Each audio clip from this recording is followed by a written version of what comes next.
guys, welcome back to the show on the shelf, and today we're talking about 3 games, and as I've said in my 2020 goals video, I'm trying to do a little bit more of these quite quick reviews, and I try to think of a catchy name, and I didn't really come up much because I'm kind of an idiot, but I think I figured out something. I'm going to call it 5-minute reviews with Steven. I don't know. I haven't figured out. We'll figure out a title later on. But for now, let me go ahead and talk about a few games that I wanted to make reviews for. I played through, I made notes, and I wanted to talk about.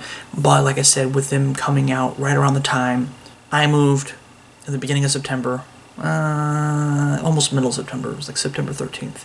It was the day, yeah, it was another thing, because it was the day Borderlands 3 came out, and I didn't get to play it for like a week after it came out. I was really mad. Anyways, point is I wanted to talk about these 3 games or so that came out in the beginning, end of August, beginning of September, that I didn't get to do reviews for. So that way I can at least say that I talked about them really quickly, and that I gave them a grade, and that people know where I stand on these games, okay? And that's what basically this is going to be. It's going to be for games that I might not be able to do full-blown reviews for, whether it's maybe an indie game I think you should give attention to, or a AAA game that I think you need to stay away from, or, you know, a game that I feel like nailed it, and I just, like I said, its schedule is just too packed tight. Let's talk about them. So the first one is actually Blair Witch. Now, Blair Witch came out in August, like August 27th or 28th, I don't remember. It's a movie, sort of a movie tie-in game. It's weird. They timed this thing so awkwardly. Blair Witch 2 came out, weirdly enough, Blair Witch 2, because there's 2 Blair Witch 2s. Don't ask. And then they had the game come out in August of 2019. I'm not really sure why. All of a sudden, Blair Witch is a very franchisable property, even though it started back in 2000. I don't know. One thing is, we got Blair Witch. It's an Xbox title. Xbox and PC title, I should say. It's a Microsoft title. It actually is on Game Pass. It's $30 otherwise, I think. Maybe it might be less than that now, but I think last time I checked it was $30. And it's made by the guys who gave us Layers of Fear. That's the one. I had to think about that for a second. I really blinked on that. Now, the positives. It has a great atmosphere. It's dark, it's brooding, the sound effects, everything are just fantastic. The music scores, when something's, getting close to you, that you feel that tension. It is really great. Honestly, I feel like they really nailed this environment, and I feel like they nailed the creep factor for sure. I'm not a huge fan of the Layers of Fear games, but I feel like with this game, I feel like they really got it right. The story is pretty good for the most part. It has a few weaknesses here and there, but overall, I thought it was a really good story. I felt like they did a great job balancing between what might be afflicting the character and what might be a mythological creature, essentially, and not being able to tell which one's which. I feel like they did a great job with it. I felt like they handled PTSD, which is what the character has. I don't want to sit there and spoil too much, but he has PTSD. He used to be in the military, and it's affected him, and it's affected his life throughout. And as you continue to learn more about the character, and you have certain visions, and you kind of relive certain moments, you can't tell if it's the witch messing with you, or if it's the PTSD kicking in, and I feel like they handled it really, really well. All in all, it also goes ahead and with that, your choices and the things that you determine to do also affect the multiple endings. I think there's like 3 or 4 different total endings. There's like 2 bad endings and 2 good endings.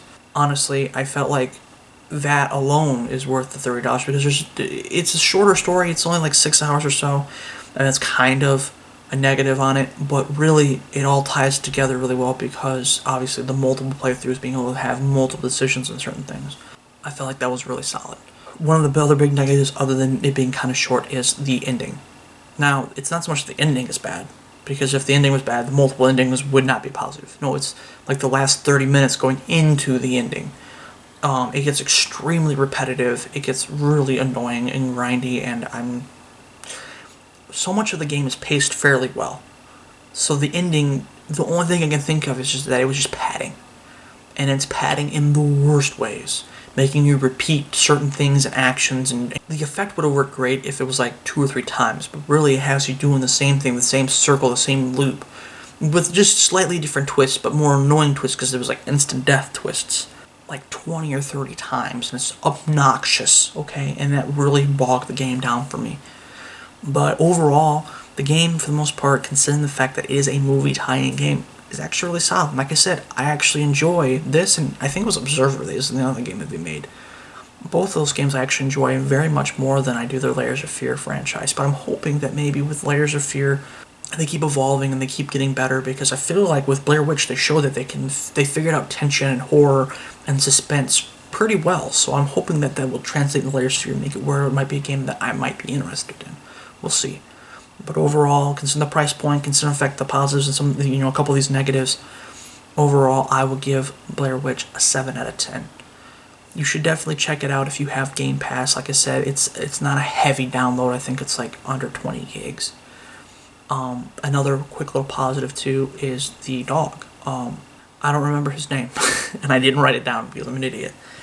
But the dog is actually really well done to the companion character, and some of the other choices that you have also affect him as well. And I think that was really cool. I thought that was really unique overall. I mean, I'm sure maybe somebody else has done it in the past, but like for me, that was the first time really being able to experience that, and I really dug it. And I felt, like I said, that made it where I really cared about the choices I was making because I wanted him to be able to be alright too. The next game is actually the other Microsoft game that came out at the beginning of September, Gears of War 5. Now, Gears of War 5 is obviously, well, it's not the 5th entry, it's actually the 6th entry in the Gears of War franchise, because everybody forgets about that other Gears of War game, Judgment, that one. Yeah, nobody wants to remember that one. There's a freaking reason for it. It was awful. Okay? Now, Gears of War 5 takes place, obviously, I think it was like within a year, I think, if I remember. I don't know. It's been a minute. I gotta replay it back through. But I think it was about a year or two after the events of Gears of War 4. It focuses more on Kate this time around rather than Marcus's son, and how it ties into these new enemies, the Swarm. And I thought actually the story was a great story. Obviously the pacing and the writing is really good here, actually. Much better than it was in 4. 4 was alright. It was definitely far better than Judgment, but it wasn't up to par with Gears of War 2 or 3 in my eyes. Really, if I reviewed Gears of War 4 today, I'd probably give it about an 8 out of 10. Along with the great story, we also got really solid voice acting, great performances from some of these voice actors that were convincing and compelling, and it really helped, drive certain points home, certain emotions, certain story bits and whatnot. Really, it helped drive it a lot. Laura Bailey as Kate was fantastic. The other thing, though, that they did, other than obviously really focus on making sure the story is the best that it could be, was also including new elements into the story. Not just from the lore standpoint, but also from the fact that of the gameplay design. Gears of War has always been very straightforward, linear type of game, and for the first time ever in the franchise history, they kind of opened the world up a little bit, let you be able to explore. I think this is fantastic. However, there is a slight negative with that. The worlds feel a little hollow. They feel a little empty. I feel like they could have done more to fill these worlds with more stuff, and I'm hoping that with Gears of War 6, if they continue to do this with formula, that they do that. You guys take lessons from Skyrim or from The Witcher 3 or from Metro Exodus. These are all recent examples that I felt like did it really well. Breath of the Wild is another one I hear very much about. I'm sorry I haven't played Breath of the Wild. I still don't have a Switch. If anybody wants to help me out, hit me up. But I hear a lot of good things about Breath of the Wild, about how it just feels like there's a lot of organic, not just storytelling when you explore the world, but there's a lot of organic moments where you meet new characters, you find new NPCs, or you just kind of stumble into certain side quests that you could easily miss. These are great games, amazing games that are amazing because of these organic things, these things that you feel like if I didn't go explore this, I would have completely missed it. And it makes you want to explore more of the world because you're like, what else am I possibly missing? Control did that really well too, for the most part. Control's story was a little bit weaker for me compared to those other games, but Control did it really well too, where there's a lot of fantastic side quests and boss battles that are tied into the world that you explore and the places you can kind of get to once you have certain powers and stuff like that. So, for sure, Gears of War 5 takes at least a step, I'd even say 2 steps in the right direction with that. But there's still a couple steps to be taken, and I hope that, like I said before, with Gears of War 6, they expand that, because really that was a great thing that they added, was this added exploration into the world, because the world looks fantastic. The graphics in this game are phenomenal, especially if you have an Xbox One X, which sadly I do not. But if you do, if you do, that 4K and and the environments and the character models look as as good as they ever have. There's not a ton of bugs. I mean, there's a few here and there, sure, there always are, but by now they squashed a lot of the small things here and there. And of course, with multiplayer, we got a revamp for the most part, and they, really did everything completely over. Just kind of, I won't say they started from scratch, but it definitely feels like they kind of just scrapped a lot of it and then kind of went to as far down as they could. Multiplayer feels a lot better than it did in 4. For me, it did anyways. It is still faster paced like it is in 4. I mean, I feel like it's still a little slowed down, but it's still faster than Gears of War 2 or 3. However, the weapons just feel better. And I feel like I said, they really made sure that they got this right, especially with having an esport with it. And I feel like that was handled really well. The new mode that they added, Escape, where you basically kind of act like a Black Ops team, where you have you and 2 other people, I think it's just 2 other people, yes, 2 other people, plant a bomb or toxic, some kind of a device to go off, and you only have so much time to get out of there. And while you're doing it, you're facing off against big baddies and trying to keep yourselves alive as you're trying to make your way to the exit. I think it's a fantastic mode. There are some flaws with it. I haven't played it in a little bit, so I can't tell you if they fixed some of those flaws that I had with it, but the flaws that I had with it were really just the fact that sometimes some of the enemies can seem almost invincible sometimes. There's even at the lower difficulties, it's really fucking hard. Especially even with matchmaking, and you're getting people in there to help you out. Sometimes it can be rough. Weapons and ammo are very limited, which granted, I get that it's supposed to feel like that as you're trying to run away, not bunker down. It's not horde mode. There's just a few things that could be tweaked and changed around to make it where the flow is just a little bit better, but it is fast paced. It's a lot of fun. And as they continue to add more maps to it and they continue adding more things to it, I think it can be a really great addition to the Gears formula, and I hope that they continue it forward. Negatives, though, obviously, like I said, touched on before, the open spaces need more to them. And obviously, like I said, Escape obviously needs more tweaking, but the last thing that needs to be touched on is the microtransactions. Now, if you're very stringent about microtransactions being in your game, it's gonna bother you a little bit that there are just so many in this game. Now, they did say they're gonna dial them back. They did say they're gonna continue tweaking things and making it where they feel like things are fair and balanced and that people aren't grinding for fucking ever and that you're not gonna have to throw fucking money at the screen. However, the fact is it just doesn't feel like they really learned the lesson with Gears of War 4. There were so many microtransactions in Gears of War 4. And this is a game that I know that they want to keep going for a while, and I understand that microtransactions are slightly needed as your game continues to get older and older and older and older, but they need to continue finding the balance. And like I said, I haven't been on it in a little bit, so I'll have to check it out at some point, and if I feel like they're still being egregious, I'll have to make a video about it at some point. But really, I feel like that is another little small thing that holds us back from absolute greatness. So my overall score for Gears of War 5 is a 9 out of 10. Lastly, we have Borderlands 3. Now, this is a game that I actually really did want to do a review for. I really was trying to see if I could squeeze it in, but like I looked at the calendar and suddenly it's the middle of December and I couldn't get to it, and I was really pissed off. But Borderlands 3 was fantastic. Obviously done by Gearbox Software, a game that we've been waiting since 2012 to get. Borderlands 3's positives include a fairly solid story. It's a little bit weaker than Borderlands 2, but it still does the trick. There's still a lot of great beats, a lot of great moments. You see a lot of returning characters. You see some new characters, and some of the new characters are pretty damn good, too. In this one, and this is the thing that I was looking forward to the most, especially with the reveal at the end of Borderlands 2, that there were multiple vaults and multiple worlds. Being able to explore the 4 or 5 worlds that we had with Borderlands 3 was fantastic. I hope they continue to add more worlds. With their DLC. I don't know what their entire plans are. I know that we're getting our first batch. I think we just got our first batch of DLC with the season pass, and there's still 3 more, and I'm hoping that they continue adding more stuff to it. The worlds are really fleshed out. There's a ton to explore, lots of side stuff, this is actually another game that, even though I didn't talk about with Gears of War 5's little thing, is that Borderlands 2 and Borderlands 3 do a great job of having organic stuff as well. You don't have a dull moment no matter where you travel or you explore in Borderlands. and I mean, this is no exception. Like I said, the worlds are all feel different and unique, and they're just absolutely wonderful, and they're stuffed to the brim for the stuff to be able to go explore.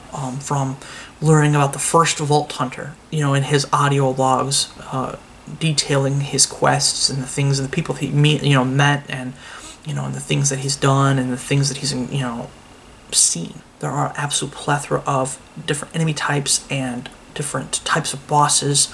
It's actually really it keeps you on your toes for sure. It makes it where you can't get comfortable just mowing down enemies. Borderlands 2 had a good little mixture of different types of enemies, but here there's even more different types of enemies from the different types of factions and the different types of groups.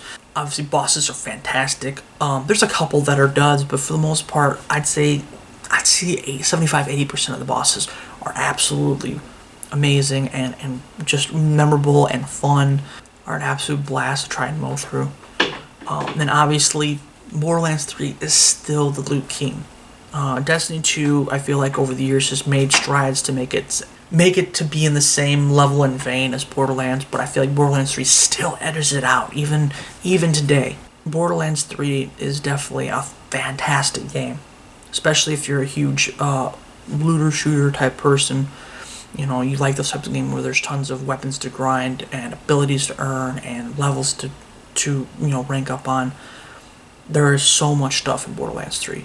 There's a ton of content, a ton of story, lots of great missions, great replayable bosses. There's just so much stuff to be able to get. However, there are a few weaknesses, sadly, and those include the bosses, the main baddies, I should say, main baddies.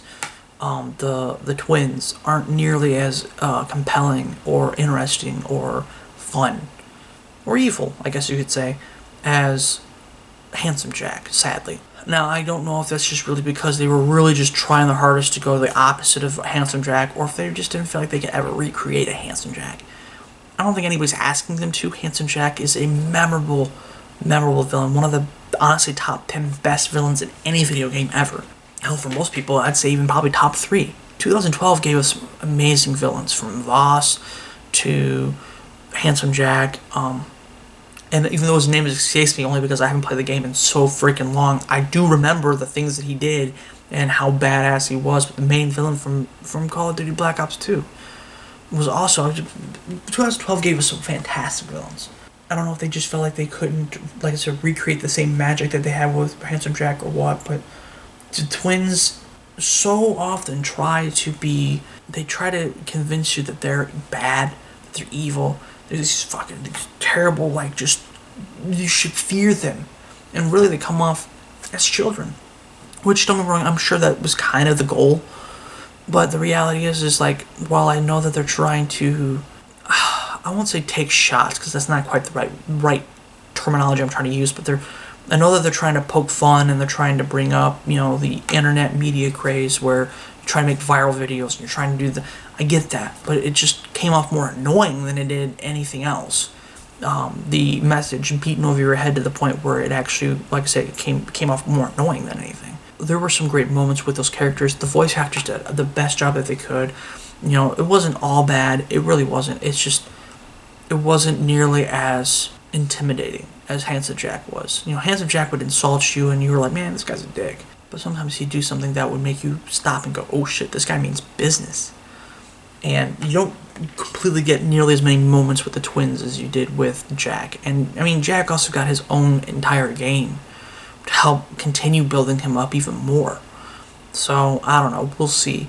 I just wish we could have gotten a little more screen time with the twins, and I wish they would have fleshed them out a little bit more. And I wish they would have given us more reasons to fear them, because now there is a video log early on in the game where you hear about Handsome Jack scooping out a dude's eyeballs with a spoon. There is no moment like that where it feels intimidating, like, oh, this guy means business with the twins, and it's kind of sad, because there are a couple good things that they do. I shouldn't say good things. There are a couple of intimidating things that they do that really help flesh them out as villains, but then, like I said, then you're annoyed by the repeated videos that they make, the viral videos that they make that play in the background of any video screen, and they just come off more obnoxious and childlike than anything. And then the only other real big negative, and I haven't played a ton of Borderlands 3 recently just because I'm focused on Star Wars and I've been trying to get caught up in Warframe and get caught up in Destiny 2, but last time I knew there were still some technical issues and there was a little bit of wonkiness and stiffness, like the menus, and the maps are not very good, and so many other things that I just feel like got ignored. Now the combat got completely reinvigorated, brand new combat from top to down. The guns obviously are all really well done. The characters and their abilities are really well done. You can tell that's where they poured a lot of their time and energy to. And then I'd say the second thing on their list after those top tier things was the story and the NPCs and the new characters, as well as some of the returning characters. And then finally the technical side of some of these things that I'm hoping they'll continue to hopefully they'll continue to, I won't say mop up because it's not that bad, but continue to tighten up. But it does kind of hinder it, and it was sad because it wasn't. I don't remember there being many technical issues in Borderlands 2, so I feel like they kind of dropped the ball on that one a little bit. Like I said, maybe because, like I said, they were focused so high on these top tier things, and they nailed those top tier things. That's why I'm going to still give it a really high grade. But the reason why it still holds back from a 10 out of 10 is the technical issues, the wonkiness, and obviously the villains not being nearly as strong as the previous one. So for me, the final verdict on Borderlands 3 is a 9 out of 10, sadly. I was hoping for it to be 10 out of 10. There is actually 3 10 out of 10s for me this year. We'll talk about them in my best games of 2019. But until then, I hope you guys find this useful. If you guys have anything that you want to add to these reviews, or maybe you guys play these games, or maybe you know somebody who played these games, and maybe if you have something that, like I said, you want to add or say, or be like, hey, you forgot to talk about this, talk about it in the comment section below. Start, obviously, discussion, start a dialogue, and and hopefully, like I said, I'll keep trying to tweak the formula of the 5-minute reviews and try to get them down. I know they'll probably be a little more than 5 minutes each because I'm wordy as hell, but but other than that, like I said, you'll see my top 10 games here sooner rather than later, hopefully. And then obviously my worst, I don't want to say my worst games, I'd say my most hated games. I don't know. Definitely games that make me mad, and they should make you mad, but there's neither here nor there, of 2019. And then obviously I've got a surprise list that I've been working on actually for about a month now, trying to make sure I get up all the information that I can, so that way I can go ahead and do that video, and because hopefully I get those lists to you here in the next few weeks. Until then, I will see you guys on the next On the Shelf. Bye guys.